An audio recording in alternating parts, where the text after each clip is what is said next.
प्यार में ढल गए हैं जमाने के हम, प्यार में ढल गए हैं। उम्मीदों के लाखों दिए जल गए हैं, उम्मीदों के लाखों दिए जल गए हैं कि जब से तुम्हें मेहरबान पा लिया है, तुम्हें पाके यहाँ पा लिया है, तुम्हें पाके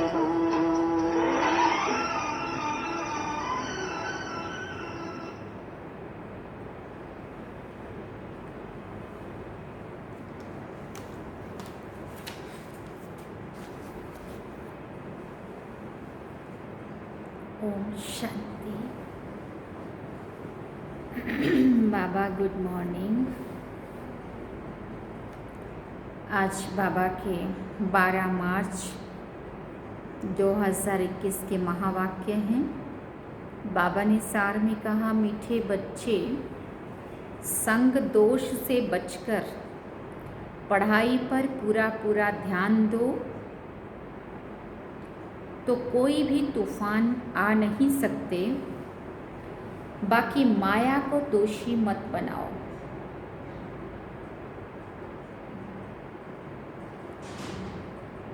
संग दोष से बचकर पढ़ाई पर पूरा पूरा ध्यान दो तो कोई भी तूफान आ नहीं सकते, बाकी माया को दोषी मत बनाओ।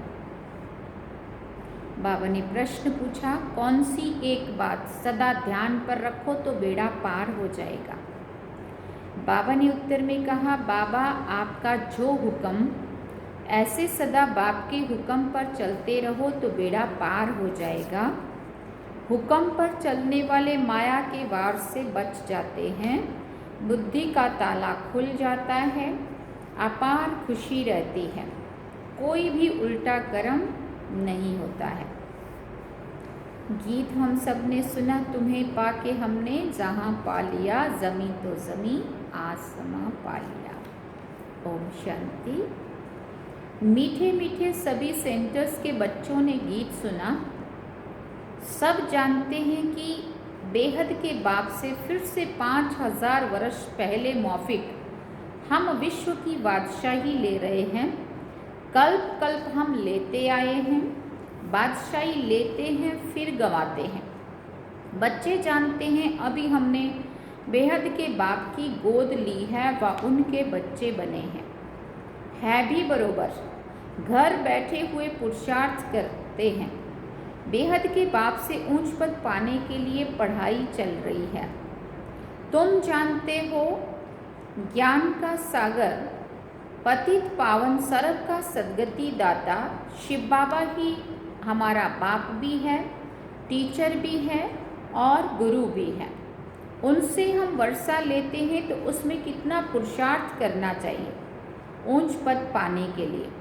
अज्ञान काल में भी स्कूल में पढ़ते हैं तो नंबरवार मार्क्स से पास होते हैं अपनी पढ़ाई अनुसार। वहाँ ऐसे कोई नहीं कहेंगे कि माया हमको विघन डालती है व तूफान आते हैं। ठीक रीति नहीं पढ़ते हैं व बुरे संग में जाकर फंस पड़ते हैं, खेल कूद में लग जाते हैं, इसलिए पढ़ते नहीं हैं, नापास हो जाते हैं। बाकी इनको माया के तूफान नहीं कहेंगे। चलन ठीक नहीं रहती तो टीचर भी सर्टिफिकेट देते हैं कि इनकी बद चलन है, कुसंग में खराब हुआ है। इसमें माया रावण को दोषी बनाने की बात नहीं है। बड़े बड़े अच्छे आदमियों के बच्चे कोई को अच्छा चढ़ जाते हैं, कोई शराब आदि पीने लग जाते हैं, गंदी तरफ चले जाते हैं तो बाप भी कहते हैं कि कपूत हो गया है। उस पढ़ाई में तो बहुत सब्जेक्ट होती है, ये तो एक ही प्रकार की पढ़ाई है। वहाँ मनुष्य पढ़ते हैं, यहाँ बच्चे जानते हैं हमको भगवान पढ़ाते हैं। हम अच्छी रीति पढ़ें तो विश्व का मालिक बन सकते हैं। बच्चे तो बहुत है, फिर कोई पढ़ नहीं सकते संग दोष में आकर के। इसको माया का तूफान क्यों कहें?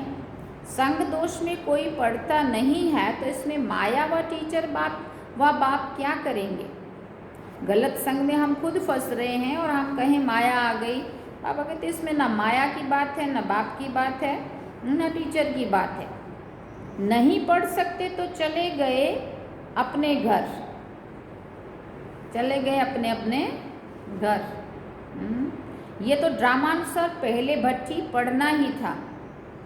शरण में फिर बाबा कहते शरण आकर ली, कोई को पति ने मारा तंग किया तो कोई को वैराग्य आ गया।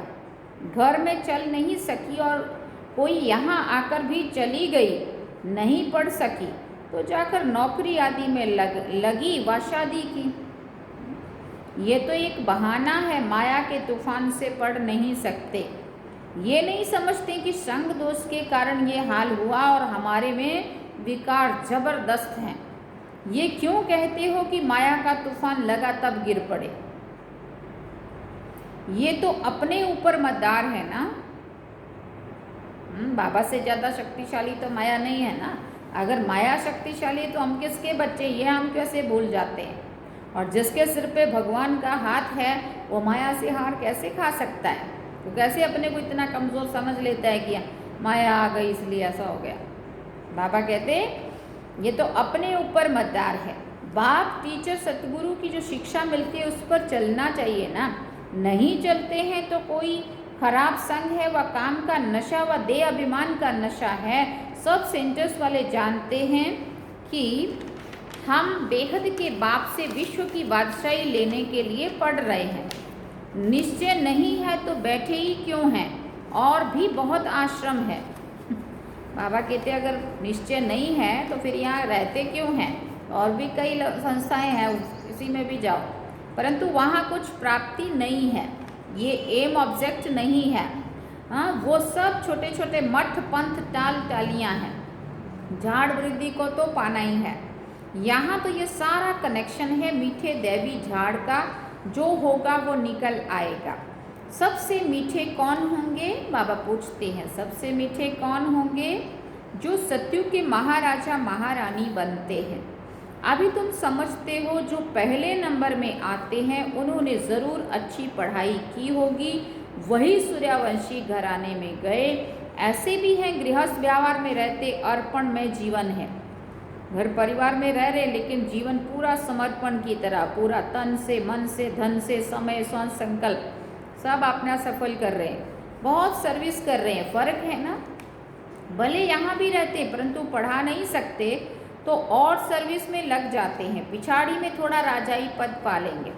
देखा जाता है बाहर गृहस्थ व्यवहार में रहने वाले बहुत अच्छे तीखे जाते हैं पढ़ने और पढ़ाने में। सभी तो गृहस्थी नहीं है ना। कन्या व कुमार तो गृहस्थी नहीं कहेंगे, और जो वानप्रस्थी है वह 60 वर्ष के बाद फिर सब कुछ बच्चों को देकर खुद कोई साधु आदि के संग में जाकर रहते हैं। आजकल तो तमो प्रधान है तो मरने तक भी धंधे आदि को छोड़ते नहीं हैं। पहले ज़माने में 60 साल की उम्र हो गई तो 60 तो लगी लाठा फिर सब छोड़ दो, बच्चों के ऊपर संभाल दो, सौंप दो सब उनको, और खुद भगवान का नाम लो। तो उसको कहते थे वानप्रस्थ हो गए। लेकिन बाबा कहते अभी तो मरने तक भी, चाहे तो कोई 80-90 साल का भी है तो भी बाबा कहते धंधा नहीं छोड़ते। नहीं तो 60 साल तक सबके लिए जियो, उसके बाद जो भी टाइम बचा सब जिम्मेवारियां बच्चों को सौंप के और खुद अपने लिए ऊपर वाले को याद करके बस जियो। ऐसा होता है। इसलिए तो देखो गवर्नमेंट ने भी रिटायरमेंट की जो एज है वो 58 और 60 कर दी है। वहाँ से भी वो बोलते हैं कि नहीं भाई अब रिटायर हो जाओ, भगवान का नाम लो, बहुत कर लिया जॉब। तो हम एक जॉब छोड़ के एक जॉब से रिटायरमेंट हो रिटायर होते हैं तो दूसरी ढूंढने लग पड़ते हैं। बाबा कहते आगे 60 वर्ष में वानप्रस्थ में चले जाते थे, बनारस में जाकर रहते थे। ये तो बच्चों ने समझा है वापस कोई जा ना सके, सदगति को पा नहीं सकते। बाप ही मुक्ति जीवन मुक्ति दाता हैं, वो भी सब जीवन मुक्ति को नहीं पाते हैं। कोई तो मुक्ति में चले जाते हैं। अब आदि सनातन देवी देवता धर्म की स्थापना हो रही है, फिर जो जितना पुरुषार्थ करे। अब फिर बाबा ने कहा उनमें भी कुमारियों को अच्छा चांस है। पारलौकिक बाप की वारिस बन जाती हैं। यहाँ तो सब बच्चे बाप से वर्षा लेने के हकदार हैं। वहाँ तो बच्चियों को वर्षा नहीं मिलता, बच्चों को लालच रहती है। भले ऐसे भी हैं जो समझते हैं कि ये भी वर्षा मिलेगा, वो भी ले लेवे, उनको क्यों छोड़े। दोनों तरफ पढ़ते हैं। ये ऐसे किस्म किस्म के हैं। अब ये तो समझते हैं, अच्छा जो पढ़ते हैं वो ऊंच पद पा लेते हैं, प्रजा में बहुत साहूकार बन जाते हैं। यहाँ रहने वालों को अंदर ही रहना पड़ता है, दास दासियाँ बन जाते हैं। फिर त्रेता के अंत में 3, 4, 5 जन्म करके राजाई पद मिलेगा। उनसे तो वो साहूकार अच्छे हैं जो सतयुग से लेकर उन्हों की साहूकारी कायम रहती है। गृहस्थ व्यवहार में रहते साहूकारी पद क्यों नहीं लेना चाहिए। कोशिश करते हैं हम राजाई पद पाएं, परंतु अक्सर खिसक पड़ते हैं। तो प्रजा में अच्छा पद पाने का पुरुषार्थ करना चाहिए। वो भी ऊंच पद हुआ ना। यहाँ रहने वालों से बाहर रहने वाले बहुत ऊंचा पद पा सकते हैं। सारा मदार पुरुषार्थ पर है। यहाँ बैठ जाना ज़रूरी नहीं है, लेकिन यहाँ रहकर पुरुषार्थ कितना किया वो गिनती होगा। तो बाबा कहते यहाँ रहने वालों का से बाहर रहने वाले भी अच्छा अगर पुरुषार्थ कर लेते हैं तो वो आगे जा सकते। पुरुषार्थ कभी छिप नहीं सकता। प्रजा में जो बड़े से बड़ा साहूकार बनेगा वो भी छिपा नहीं रहेगा। ऐसे नहीं कि बाहर वालों को कोई कम पद मिलता है। पिछाड़ी में राजाई पद पाना अच्छा, वो प्रजा में शुरू से लेकर ऊंच पद पाना अच्छा। गृहस्थ व्यवहार में रहने वालों को इतने माया के तूफान नहीं आते हैं। यहाँ वालों को तूफान बहुत आते हैं। हिम्मत करते हैं कि शिव बाबा की शरण में बैठे हैं, परंतु संग दोष में पढ़ते नहीं हैं।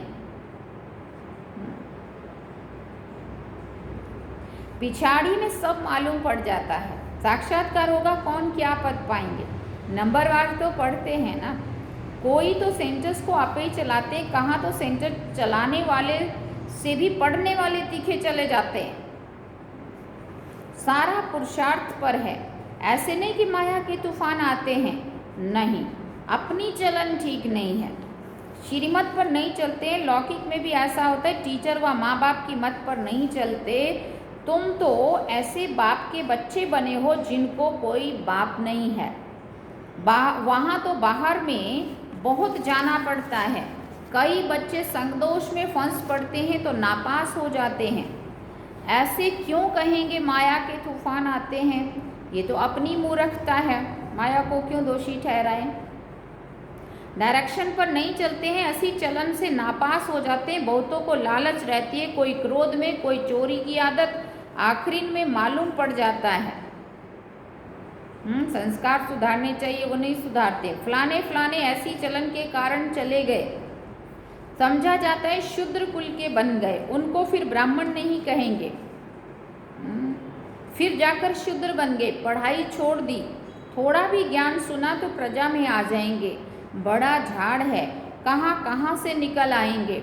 देवी देवता धर्म के और धर्म में कन्वर्ट हो गए होंगे तो वो निकल आएंगे। बहुत आएंगे तो सब वंडर खाएंगे। और धर्म वाले भी मुक्ति का वर्षा तो ले सकते हैं ना। यहाँ कोई भी आ सकते हैं। अपने घराने में ऊंच पद पाना होगा तो वो भी आकर लक्ष्य लेकर जाएंगे।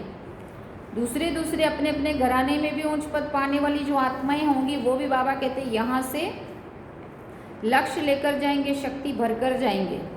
बाबा ने तुमको साक्षात्कार कराया था कि वो भी आकर लक्ष्य लेकर जाते हैं। ऐसे नहीं कि यहाँ रहकर ही लक्ष्य में रह सकेंगे।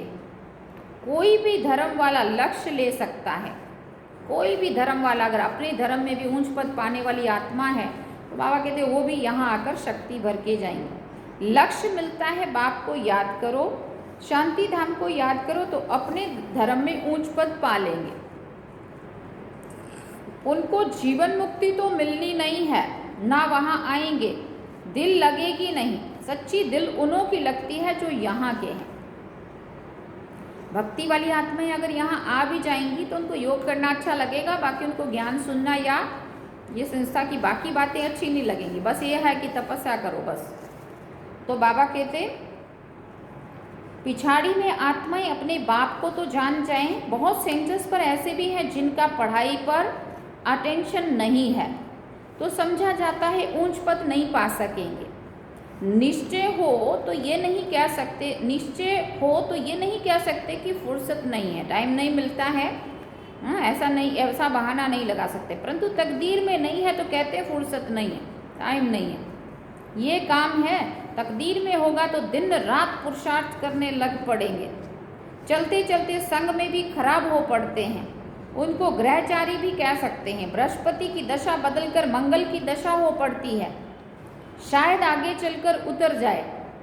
कोई के लिए बाबा कहते हैं राहु की दशा बैठी है, भगवान का भी नहीं मानते हैं, समझते हैं ये ब्रह्मा कहते हैं। बच्चों को ये भी पता नहीं पड़ता है कि कौन है जो डायरेक्शन देते हैं। देह अभिमान होने के कारण साकार के लिए समझ लेते हैं।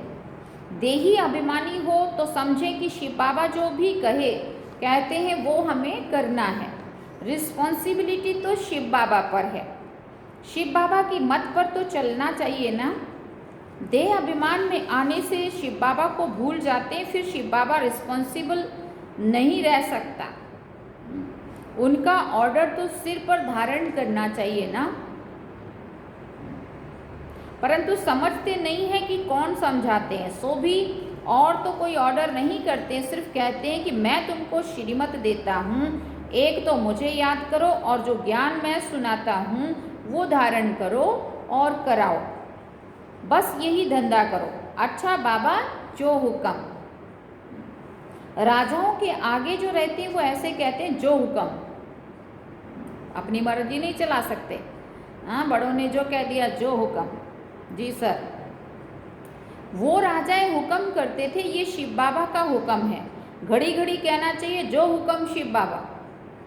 दुनिया वालों के आगे, बड़े पद वालों के लिए हम कह देते हैं जी सर, परंतु यहाँ बाबा कहते कौन है, वो तो एक मनुष्य आत्मा, और यहाँ तो स्वयं परमात्मा है। तो यहाँ भी कहना चाहिए जी हुक्म शिव बाबा, जो आपकी आज्ञा।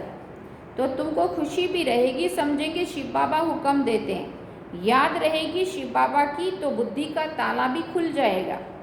शिव बाबा कहते हैं ये प्रैक्टिस पड़ जानी चाहिए तो बेड़ा पार हो जाए, परंतु ये डिफ़िकल्टी है, यही डिफ़िकल्टी है, घड़ी घड़ी भूल जाते हैं। ऐसा क्यों कहना चाहिए कि माया भुलाती है, हम भूल जाते हैं इसलिए उल्टे काम होते रहते हैं। बहुत बच्चियां हैं, ज्ञान तो बहुत अच्छा देती है, परंतु योग नहीं है जिससे विक्रम विनाश हो। ऐसे बहुत अच्छे अच्छे बच्चे हैं, योग बिल्कुल नहीं है। चलन से समझा जाता है, योग में नहीं रहते, फिर पाप रह जाते हैं जो भोगने पड़ते हैं। इसमें तूफान की तो बात ही नहीं है। समझो ये मेरी भूल है, मैं श्रीमत पर नहीं चलता हूँ। यहाँ तुम आए हो राजयोग सीखने के लिए, प्रजा योग नहीं सिखाया जाता। माता पिता तो है ही, उनको फॉलो करो तो तुम भी गद्दी नशीन बनेंगे। इनका तो सर्टेन है ना, ये श्री लक्ष्मी नारायण बनते हैं तो फॉलो फादर मदर। और धर्म वाले मदर फादर को फॉलो नहीं करते हैं, वो तो फादर को ही मानते हैं। यहाँ तो दोनों हैं, गॉड तो है ही क्रिएटर, मदर का फिर गुप्त राज है। माँ बाप पढ़ाते रहते हैं, समझाते हैं ऐसे नहीं करो, ये करो।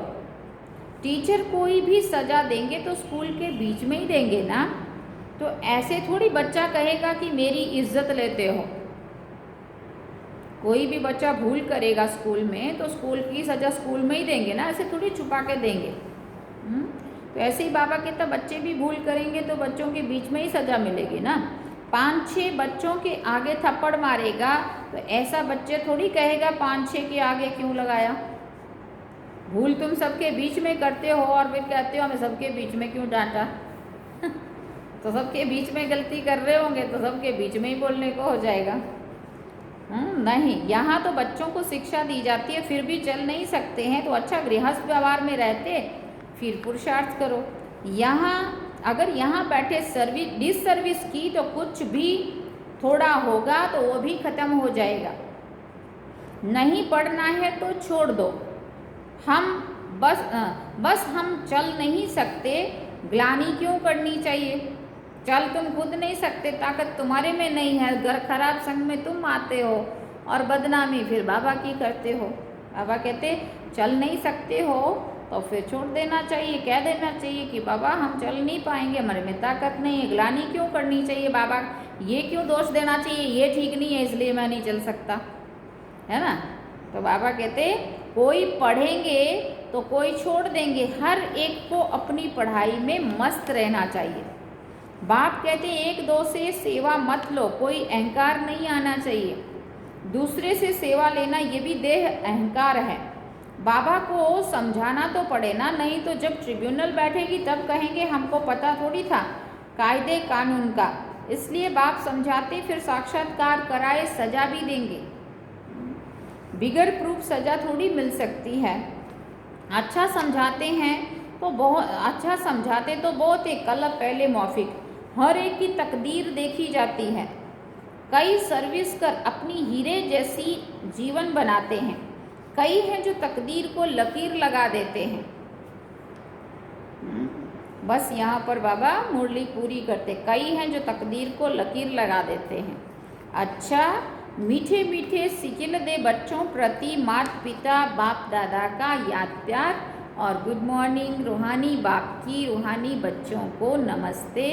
हम रूहानी बच्चों की रूहानी माता पिता बाप दादा को दिल व जान सीख व प्रेम से याद प्यार, गुड मॉर्निंग, नमस्ते, थैंक्स बाबा।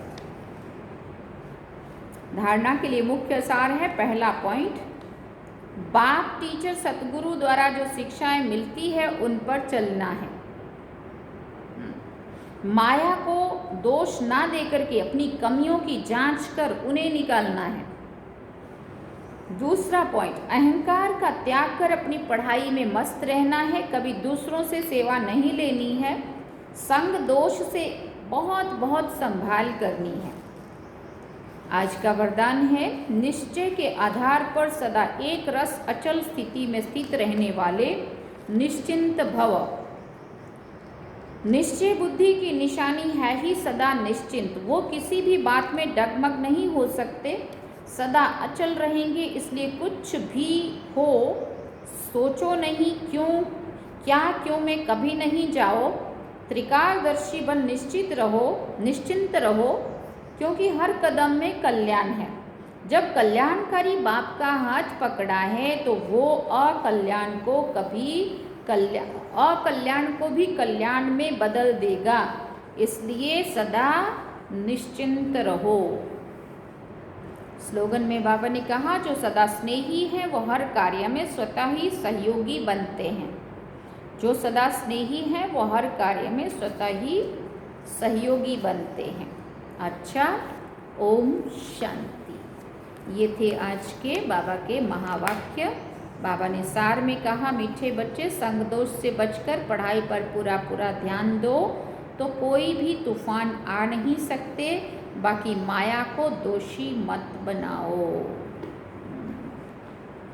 ये थे आज के बाबा के महावाक्य। और